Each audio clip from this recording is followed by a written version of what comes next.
Welcome into another edition of Building Brownstown. Very happy to be joined by the general manager of your Cleveland Browns, Andrew Berry. AB, good to be with you. Hey, thanks for having me, Nate.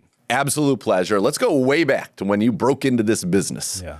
In Indianapolis, the RCA Dome, for those people who remember going all the way back before into Lucas Oil Stadium there. So you kind of came into the league with a dome team. Was that a focus? What were the advantages? What was it like with a dome team? So I'll say the first advantage was just honestly how loud it got in an indoor stadium. Like open air stadiums are great. There's no disrespect to open air stadiums, but there's something about being able to capture the noise of 55, 65, 75,000 people, on 3rd and 10, if we're on defense, and it makes a huge impact. Opponents would come into Lucas Oil and talk about how loud it got, playoff games, Sunday night games, and it was a real advantage for us, especially when we had two premier pass rushers in Dwight Freeney and Robert Mathis. Tackles were trying to get off the ball quickly. I can think of the amount of negative plays, sacks, things like that that volume, that loudness had a direct impact on. So knowing that, let's just focus on the defense side of it. Knowing that, does that change at all how you would want to build your team? Because if you have speed, and I know every team wants speed, but if you have speed off the edge, when they have to go on a silent count, if you can guess that, you have a chance to be there quicker than even outdoors. Yeah, I'd say this. When we were in Indianapolis, we were predicated on speed on both sides of the ball. It's not that we didn't want size, but when it comes to picking through players when you're not in the top 10 and you have to pick through weaknesses or flaws at that point, we would prioritize speed over size. And with Lucas Oil, we felt like we had a fast track. We had a generational quarterback. And on offense, we were really a spread team that wanted to beat you with speed, be able to throw the ball down the field, be able to separate, be able to play in space.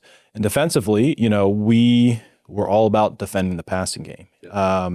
We knew we would score a lot of points on offense, and Robert Mathis and Dwight Freeney at the time they were drafted, they were not for everyone in the league. Freeney was thought of as like, hey, this guy's he's too short. Robert, it was like, hey, this guy's a productive small school rusher, but he's just way too little. But they both could really burn the edge. And we felt like that really played to our advantage, given our home environment. So how do you balance in that situation? Okay, our home environment, we have these guys, but you do also still have to go on the road. And then if you take it to the Browns, everybody else here is going to be playing outdoors. It is a very physical division. So as you kind of project into the future, building this team for, the enclosed stadium in Huntington Bank Field, how do you kind of think of that balance? You do want your home environment to be an advantage because that's where you're going to play, most often over a long period of time. And we certainly have the ability to create that with Huntington Bank Field. That being said, I think there are probably smaller differences in terms of how you have to build your team indoors versus outdoors. The example I give is, you think about, the Packers when Aaron Rodgers won the Super Bowl, one of the hardest weather environments to play in, but I mean, they were a spread offense with, Greg Jennings and Jordy Nelson and Donald Driver and Jermichael Finley, guys like that. Or you take the Chiefs, in their recent stretch. I mean, they had Kelsey and Tyreek Hill. Now they have, Hollywood Brown and Xavier Worthy and Rashee Rice. So as you look at teams that have historically, been in the hunt, every year in and year out, I think there are some carryover principles. We just think that those characteristics that probably lead to winning, at a league-wide level can only be enhanced with the new environment. And let's take it to the offensive side, because I think that's where perhaps in the passing game you get the biggest benefit. Complete control of the environment. It is perfect, ideal conditions every single time. And I think you've seen quarterbacks who, like Drew Brees, for example, look at his indoor-outdoor splits over his career. It is quite different, but you can have a certain style of quarterback indoors that maybe you couldn't have. Because think about it, you mentioned Aaron Rodgers, Patrick Mahomes, those two teams. Those guys have absolute cannons. You can have kind of more of a finesse, accurate quarterback in a dome. So from an offensive standpoint, how does it affect what you want to do? The controlled environment is real, especially as you get, later in the season, because the passing game is so important when you get to playoff time and high leverage moments in games. And we want that to be to our advantage. Like, we've been very clear that we're focused on the quarterback position. We're focused on winning passing efficiency over the long run, and being able to do that in a home environment that that would be conducive to doing that perhaps a little bit more easily. We think that that's something that we're excited about. As you kind of think about it in your chair, right, is that 2029 will be our first season in the enclosed stadium. At what point does that start maybe altering? Is it the 27 draft? Is it the 28 draft where you start saying, okay, we need to be thinking about guys, not just where we are now, but maybe we're building for this environment and that advantage? I'd say it's pretty prevalent now. Okay. Even though we play in an outdoor environment, you think of Buffalo with Josh, Kansas City with Patrick, Cincinnati with Joe Burrow, Baltimore with Lamar, and then even historically Brady up in New England, Favre and Rodgers in Green Bay, Big Ben in Pittsburgh.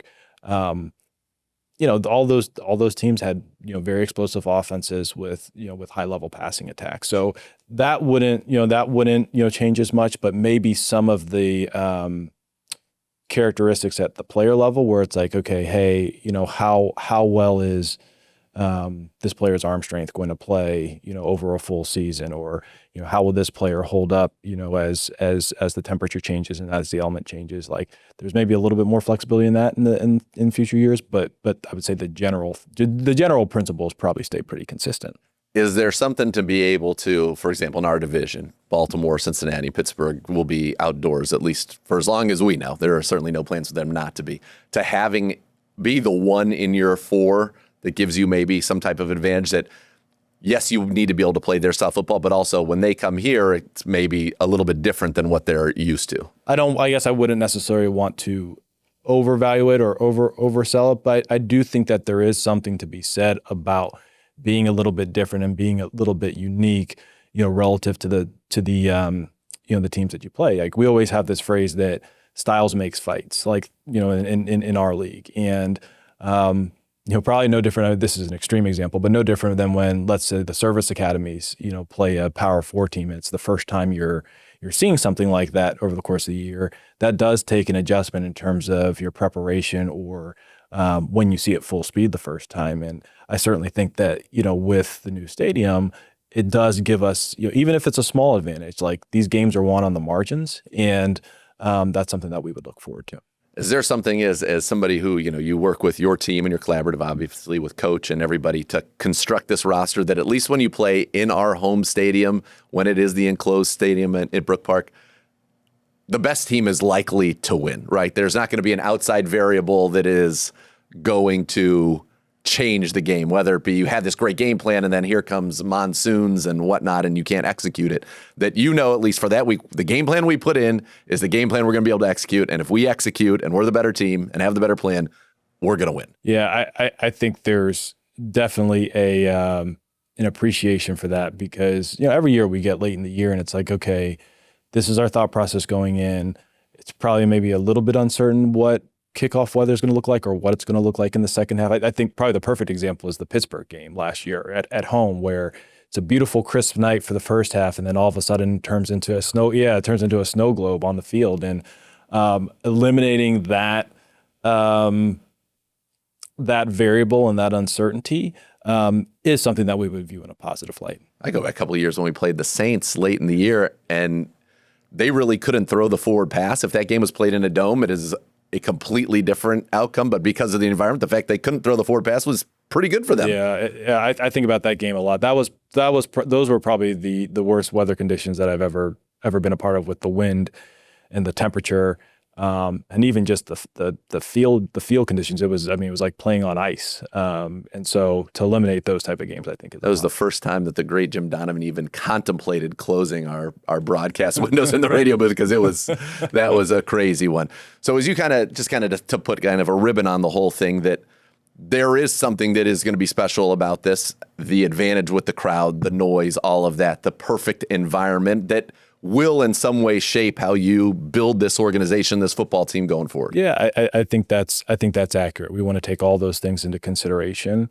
I've said multiple times, like, I firmly believe that we're paying NFL players to be athletes, not necessarily, gladiators. And we want to be able to create an environment where they can show that as often as possible, without the random chance of severe elements severely impacting the game. Oh, we certainly all look forward to it and excited to see what the product is on the field when we move into this beautiful stadium, which will be probably the best stadium, quite frankly, on planet Earth for a period of time, Huntington Bank Field. Thanks, AB. All right. Thanks, Nate.